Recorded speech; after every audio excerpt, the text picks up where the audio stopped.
Bueno, bienvenidos una vez más a este programa denominado Antes de que el mundo empiece, de la SADE Filial La Plata, y acá acompañados de dos colegas, dos socios y compañeros y artistas de acá, muy reconocidos de la ciudad de La Plata. Primero y antes que nada de presentarlo, yo desearía explicar un poco por qué y se utiliza el nombre de este programa, antes de que el mundo empiece.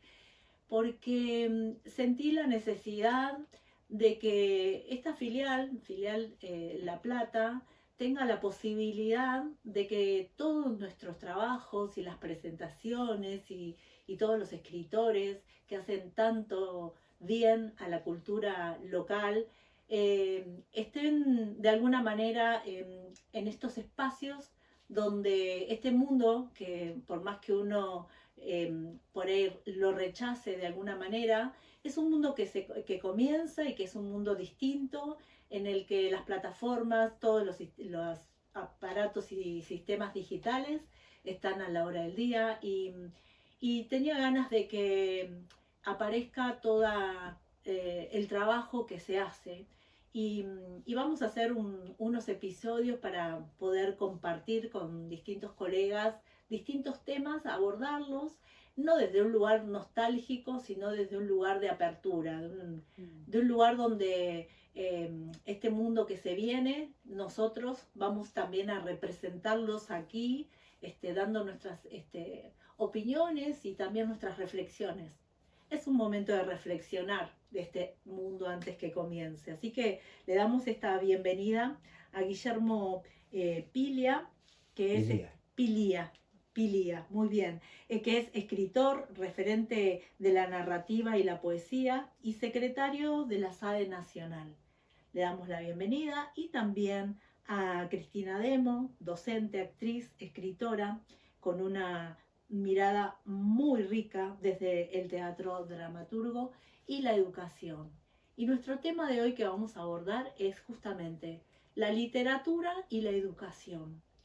Y vamos a empezar con esta mirada de cada uno de ellos. Primero, si querés, podemos empezar con vos, si estás de acuerdo, Guille, de esta lectura como base, de la lectura como base del pensamiento dentro de la educación.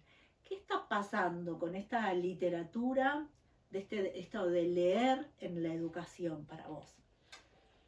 Bueno, no sé cómo estará ahora en este momento, que yo ya me retiré de la docencia, fui docente durante muchísimos años, pero no sé cómo está hoy en día. Sé que siempre fue importante, la lectura fue algo fundamental durante toda mi formación, ni hablemos cuando tuve que elegir una carrera, elegí la carrera de letras.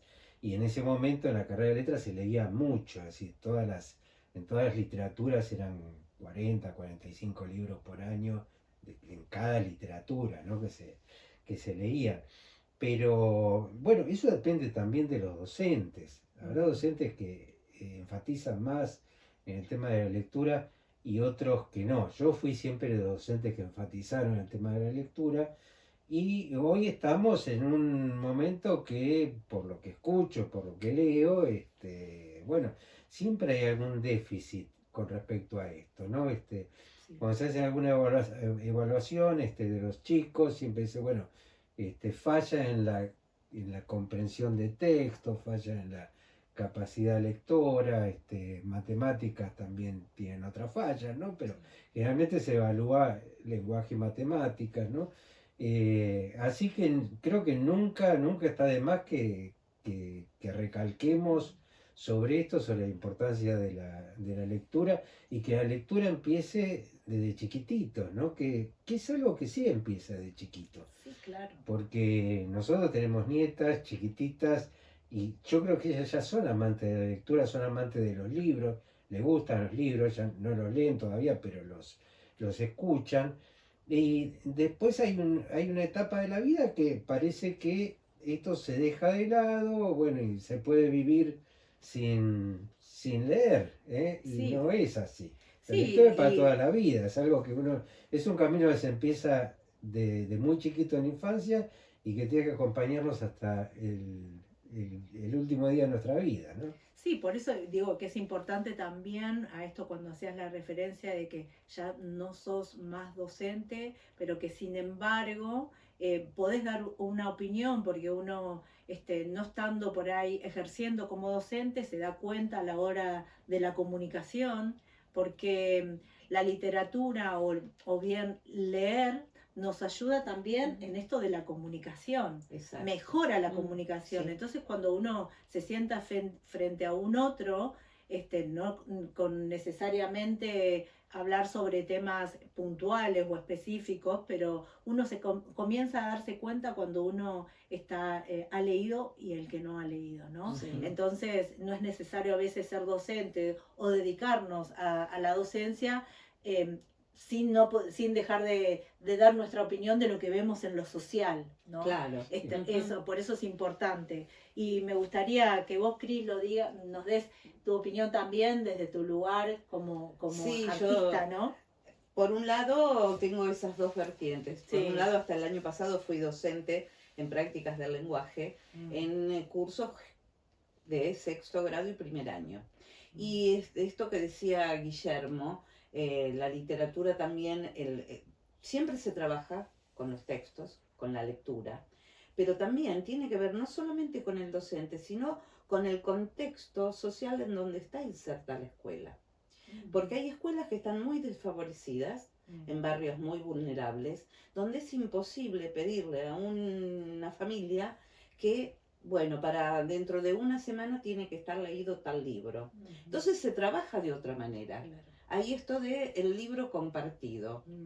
Respecto de mi experiencia, siempre obviamente que trabajar con la literatura es fundamental, porque esto de te abre, podés comunicar como vos decías, es una herramienta de comunicación, y esa herramienta de comunicación, el hecho de leer, nos motiva mucho más a poder escribir. Entonces, claro, lectura y escritura están muy enraizadas, están unidas. Entonces, por un lado, el docente que tenga la capacidad de trabajar con los chicos, no como a reglamento, en el sentido de, bueno, tengo que cumplir este programa, esta planificación, tengo que llegar. No, uno tiene que sentarse, leer, y lecturas compartidas, que es tan importante. En una clase donde yo me acuerdo, yo los hacía leer, no lo podían creer, porque yo les decía, chicos, no tienen que leer. ¿Cómo? ¿Estamos en prácticas del lenguaje? ¿Cómo no tenemos que leer? No. Vamos a leer en clase. Se sentaban en el piso y empezábamos a leer, dependía obviamente de qué tipo de texto, pero empezábamos a leer en el piso, sentados. Entonces ellos lo veían como una fiesta. Salían de la rutina habitual donde tenían que estar sentados, tenemos que estar sentados en un banco, metidos, leyendo. Claro. No, era la lectura compartida y el docente involucrándose en esa lectura. Claro. Comenzaba yo y en cualquier momento, y además trabajás también la atención, que en estos momentos uno de los grandes déficits y el gran problema y gran trabajo que tienen los docentes es el tema de la atención de los chicos. Claro. Con esta mediatización de todo, con el celular que pasa y es algo que corre y que sucede, y la imagen no queda, entonces también en la lectura se tiene que tomar el tiempo de, justamente, de tener tiempo. Tienen que ejercitar la paciencia. Sí. Nos fuimos muy por el lado de la docencia, nosotros sí, dos, ¿no es cierto? Pero sí, este es un programa de la SADE también. Claro, bueno. Y hay que hacer yo querría decir algo, que uno piensa que los escritores leen, acá a propósito de algo que mencionó Cristina, pero es fundamental. En mi formación como escritor, la lectura fue fundamental y fue anterior a la escritura de ya. Pero hoy en día nos encontramos con que hay muchos escritores que no leen. hoy en día los escritores quieren ser leídos, pero no quieren leer a los demás. Exacto. Entonces también hay un déficit de lectura en los propios escritores. Mm, Ya sé que muchos de los compañeros de la SADE no les gustará lo que yo estoy diciendo. sí, El que tenga algo, bueno, que se canse ensayo, ¿no? Como dice el dicho. Pero por supuesto que hay escritores que no, pero conozco muchos que sí. Hay muchos escritores que no leen. claro. Bueno, volviendo sobre un escritor muy representativo dentro de lo que es educación, es Paulo Freire, que Oh, decía, por supuesto, maestro. que decía que se lee leyendo y se lee y se escribe escribiendo, Sí, ¿no? sí. Y también leyendo, porque las dos Sí. cosas Y se están aprende unidas. enseñando. Claro, y Sí. es de la única manera, porque sí es muy importante esto que vos decís, porque justamente en el encuentro anterior, donde estaba Hugo Márcico, hablábamos de la importancia de escribir, pero también decíamos de la importancia de leer, ¿no? Totalmente. Porque esto de la Mm. literatura y educación, que es este encuentro que tenemos hoy con ustedes, no habla solamente de la educación y las dificultades que estamos teniendo en educación, sino también las dificultades que estamos teniendo a la hora de que no leemos. Y es Exacto. muy importante esto también cuando ustedes hacían referencia de que están sus nietos y que sus nietos todavía no saben leer, pero sí ustedes les leen. Y poder de alguna manera transmitir, y de ahí va nuestro programa, transmitir esta cuestión de que no se pierda la literatura en Ujú. conjunto, con la familia, donde, Sí. y quizás que no se comparta, pero donde vos ves a un abuelo, a un padre, a una madre que está leyendo, claramente vas a decir que lleva mucho tiempo ahí con Sí, eso, claro. ¿qué Ujú. dirán, no? Entonces que aparezca esa curiosidad de saber o ver o querer saber qué está diciendo ese libro. Y está muy bueno esto que acaba de decir Guillermo, porque, bueno, porque yo escribo desde que soy chiquita, pero solamente tengo un solo libro editado. Y porque me lleva más tiempo leer que escribir, porque resulta que siempre tengo 2 o 3 libros para leer, entonces digo, bueno, después escribo, y nunca tengo tiempo para escribir lo que tengo ganas de escribir, que lo tengo todo ahí como apuntes, pero que realmente me lleva más tiempo la literatura, o sea, Ujú. libros nuevos, escritoras nuevas, que están apareciendo, mucha escritora argentina recorriendo Sí. el mundo y muchas argentinas ganando premios, Muy así empoderadas. bien ponderadas que Sí. están, así que me compré unos cuantos libros de ellas para poderlas leer. Y, y bueno, y también justamente, como bien estaba hablando recién Cristina, de esto de leer en comunión, leer para otros, escuchar. A mí me gustaría ver si en este momento, y si les parece oportuno, que cada uno de ustedes con sus libros, que hagan su presentación de sus libros y que puedan leernos y leerle a los que nos están escuchando algo de lo que ustedes escriben. ¿Les parece? Uy, sí, Bueno. Bueno, el que espectacular. quiera empezar, empiece. Bueno, nomás. empiezo si quieren. Este libro, Ausencias. Sí. ¿Cómo apareció ese libro Bueno, Ausencias? A ver, contanos un poco. Bien, este libro, Ausencias, son teatro breve justamente, son varias obras cortas, breves monólogos, algunos como parte, que fueron parte de Teatro por la Identidad aquí en La Plata. Después otro texto que tiene que ver con la memoria, con nuestros ancestros, o en todo caso con los mitos populares como la Pachamama, que es una versión particular mía de la Pachamama, se llama Pachamama Nuestra, y un texto que ganó en la Comedia de la Provincia hace unos cuantos años, en el ciclo El Teatro de la Historia. Se seleccionaron 10 o 12 dramaturgos, entre ellos yo, y el tema fue espectacular, porque ahí tuvimos que investigar, era al azar, sacabas un papelito y a mí me tocó, y con ese tema teníamos que escribir una obra de teatro. Y a mí me tocó los músicos negros que acompañaron a San Martín en el cruce de los Andes. Yo no sabía absolutamente nada de eso. Y encontré una historia maravillosa. Este es Largo Silencio de Voces y Tambores, porque justamente, y tiene que ver, todos los textos tienen que ver, justamente se llama Ausencias, con quienes no están, de alguna manera no están. Que no están contados, que no Que están, narrados, no están ¿no? contados o que no están físicamente porque fueron desaparecidos. Esa es, Sí. por ejemplo, parte del libro, del texto que voy a leer, tiene que ver La Nueva, que es un monólogo que en algún momento fue una obra con varios personajes y lo transformé, se fue modificando y quedó en este monólogo. Perdón que me meta, pero Sí. ese monólogo ella lo interpretó Sí. en Isla Negra, en la casa de Neruda, en el Ah. año 2019. Sí, porque Allá en Valparaíso. en Valparaíso, En Isla en Negra. Isla Negra. En sí. Isla Negra, ¿es Sí. Valparaíso o no es en... Y la costa de los poetas. claro, esa- sí, Perfecto. sí. En Chile estamos hablando. Y él lo ¿no? dice porque, bueno, ahora yo voy a leer y Qué lindo. es un homenaje también a Pablo Neruda. Claro. Porque, bueno, ya, si quieren, Sí, sí, leo te un- escuchamos. Te que escuchamos. tiene que ver también con esto de la lectura. Sí, claro. Por La supuesto. protagonista se llama Ana, es una niña en edad escolar de unos 10 años y es un monólogo al público, ¿no? Mi mamá era maestra también, pero no era así. Estos libros me los dio mi mamá. Se los leía a los chicos, como a mí. Me los sé de memoria.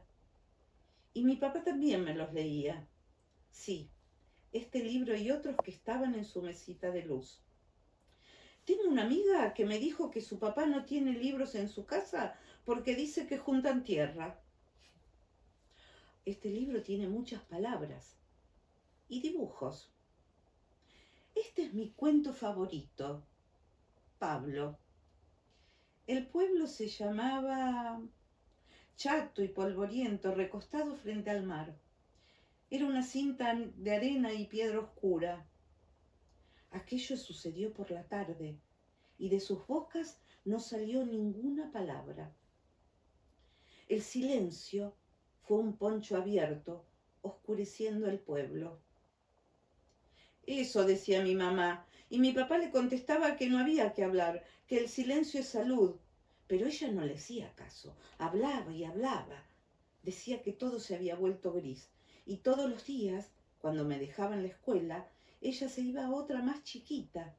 Me explicaba que era una escuela de chicos humildes. Daba clases ahí. Les forraba los cuadernos. Entre los vecinos de mi barrio juntaba ropa y se los llevábamos los fines de semana. También libros de cuentos. Libros de cuentos para pensar, decía ella. Bueno, esta nena, cuando dice que mi cuento favorito, Pablo, es un cuento de Elsa Bornemann, que está dentro del libro de Elsa Bornemann, Un elefante ocupa mucho espacio, Sí, un libro que fue prohibido durante la dictadura. exacto. Y bueno, Qué lindo.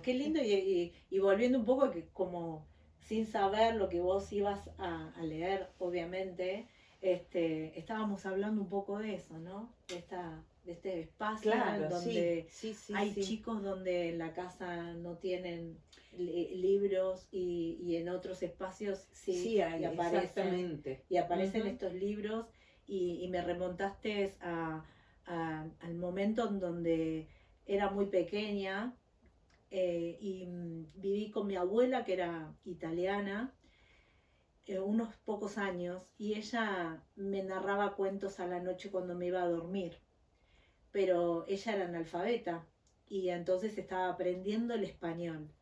Y resulta ser que me leía cuentos en un idioma que yo no entendía, porque, claro, mezclaba palabras, mezclaba español con italiano. Claro. Pero yo siempre tengo el recuerdo de recostarme cerquita de ella, el olor a ella y escuchar su voz, que me estaba contando algo que muchas veces entendía y que muchas veces no. Pero era tan lindo poder escucharla, que yo creo que el amor a la literatura, al escuchar, narrar, me nació con ella. Y es hermoso encima recordar que leía re mal, pobrecita, y que estaba haciendo un gran esfuerzo para poder entender el español. Así que Eso es me remontó maravilloso. a ese Bueno, momento. No y- lo tenía previsto contar, pero no y podía ese dejar de es- contarlo. Es que es también una de las funciones de la literatura, Claro cuando que uno sí. escucha o Sí. lee, no solo nos permite conocer otros mundos, sino rememorar y volver a ser niños, en este caso, ¿no? Claro. Recordar nuestra historia. Sí, y bueno, por ahí vamos a dejar un cachito a Sí, Guille, a Guillermo. pero digo, lo voy a dejar un cachito porque el tema también dentro de la literatura, esto de la imaginación, Claro, ¿no? exacto. Porque cuando yo estoy contando esto y vos estás mostrando lo que escribiste, aparece esta cuestión de poder imaginar, Claro. porque son mundos posibles que seguramente en tus textos va a aparecer, porque la imaginación, tanto, bueno, el que escribe como los que leemos, nos encanta imaginar mundos posibles, y después vamos a hablar un poco de eso. Ahora quiero escuchar qué tenés vos para contarnos. Bueno, yo escribo poesía fundamentalmente.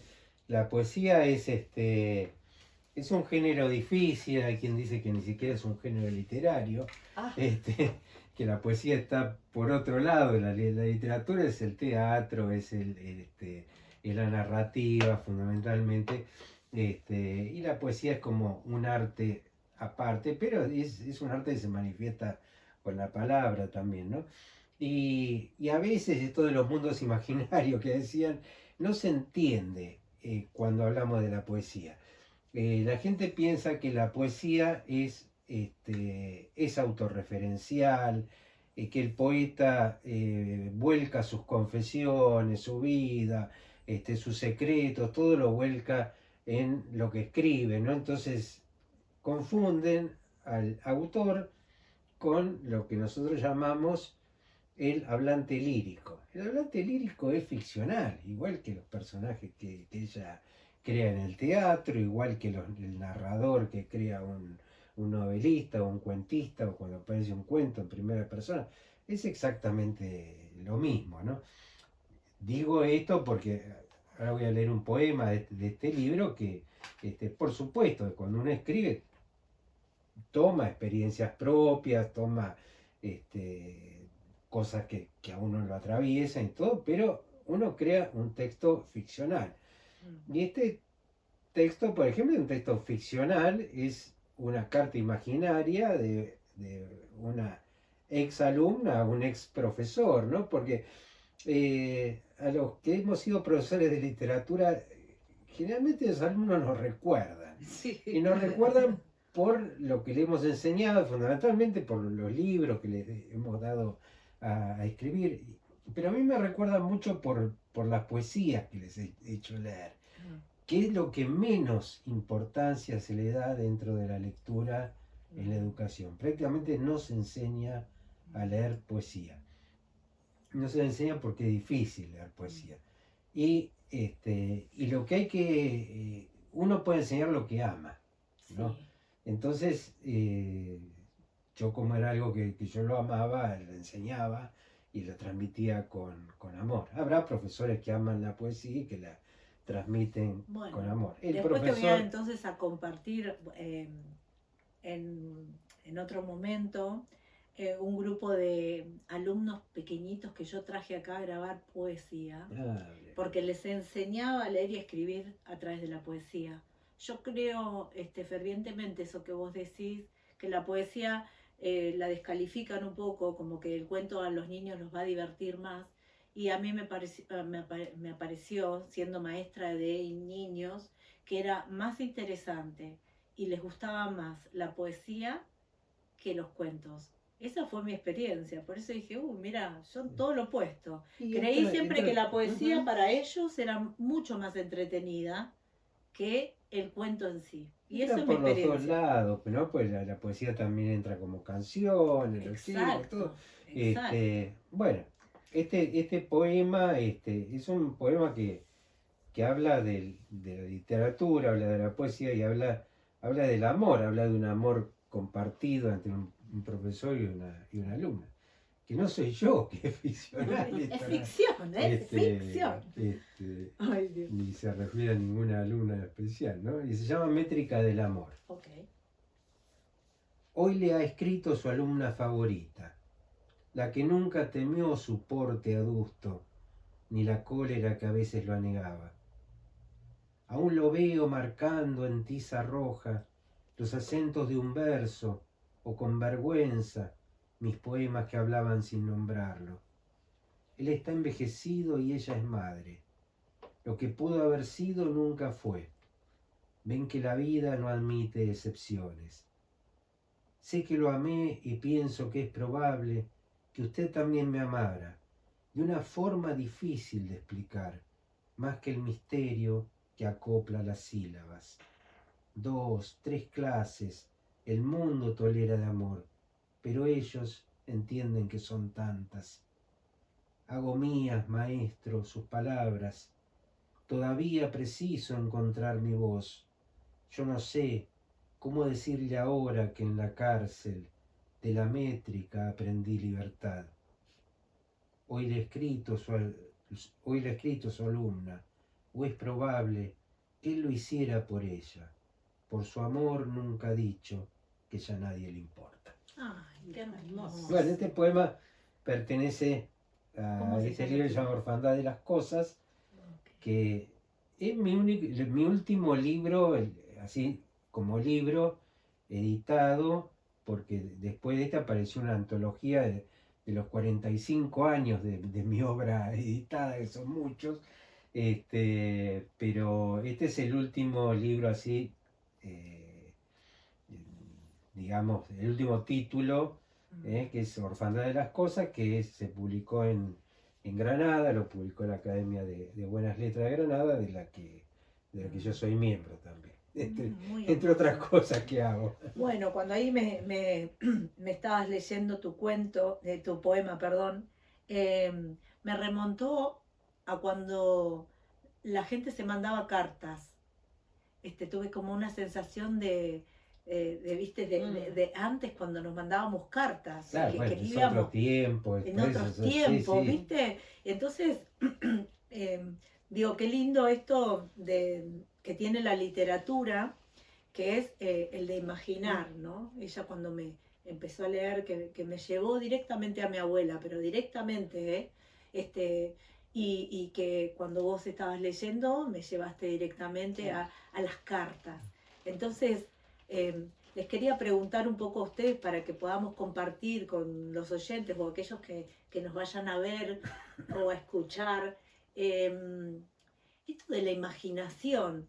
Si cuando realmente están escribiendo, aparece las imágenes o directamente llega la palabra. ¿Qué llega primero, la imaginación o la palabra? Para que lo reflexionemos. Uy, perdón si les hice una No, pregunta. no, no. Pero me vino enseguida esta cuestión, ¿no? ¿Qué viene primero? Yo ¿Imaginamos o...?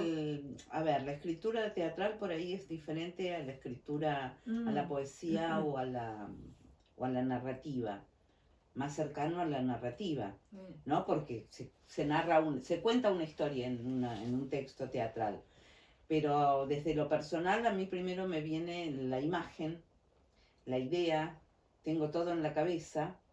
Me imagino esto, ¿no? Me imagino que, bueno, una situación determinada con estos personajes en un determinado lugar y pasan cosas, y pasa algo, hay un conflicto. Y después viene la palabra, y para mí desde lo personal, después lo más difícil es que eso que uno imaginó le pueda poner las palabras y que salga un texto teatral. Quizás también tiene que ver como yo dirijo, o sea, en la cabeza escribo como directora. Claro. Guillermo siempre me lo dice, ¿no? Ustedes los dramaturgos escriben diferentes, escriben como directora, porque yo cierro los ojos y veo la obra puesta. Después hay que poner La obra puesta en en escena. escena, exactamente. Ok, claro. Pero después, eso previo a la escritura. Claro. Después viene la escritura. Y a veces pasa que uno lo que se imaginó en el texto no funciona y lo tiene que sacar o le tiene que agregar otras cosas para que funcione, o directamente descartarlo, porque a veces, o sea, no todo lo que uno escribe sirve. Sí, por supuesto. Eh, Esa es la, no sé. parte más engorrosa, digamos, Claro. del que escribe. Te dice, empezar a sacar cosas, dice, esto está de más, esto está de más. Claro. Así que en eso, en lo personal es así.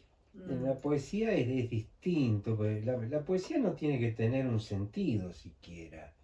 Es decir, yo tengo muchos poemas como este que parece que son pequeñas historias, ¿no? Que se están relatando una pequeña historia y a veces parte de esa idea, ¿no? Pero la poesía fundamentalmente surge a través de las palabras y de las combinaciones a veces extrañas de las palabras, ¿no?